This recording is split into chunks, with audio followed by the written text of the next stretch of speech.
இல்ல, நல்லா புரிஞ்சுக்கணும். மும்மொழி கொள்கை அப்படிங்கிறது என்னன்னா, கேப்டன் எப்போதுமே சொல்வது போல அன்னை மொழி காப்போம், அனைத்து மொழியும் கற்போம் என்பதுதான் கேப்டன் எங்களுக்கு சொல்லிக் கொடுத்த வழி. அந்த வழியில தான் நாங்கள் பயணிக்கிறோம்.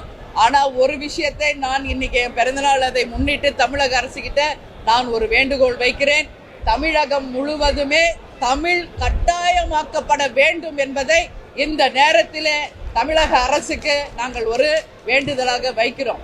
அதே மாதிரி தொகுதி சீரமைப்பு என்கின்ற வகையில தமிழ்நாட்டின் 40 தொகுதிகளில ஏதாவது ஒரு தொகுதியை அவர்கள் மத்திய அரசு குறைத்தாலும் உறுதியாக தேமுதிக தமிழ்நாட்டுக்காகவும் தமிழக மக்களுக்காகவும் தமிழக அரசுடன் நாங்கள் நிச்சயமாக சேர்ந்து அதை எதிர்ப்போம் என்பதையும் இந்த நேரத்தில் நான் பதிய வைக்கிறேன்.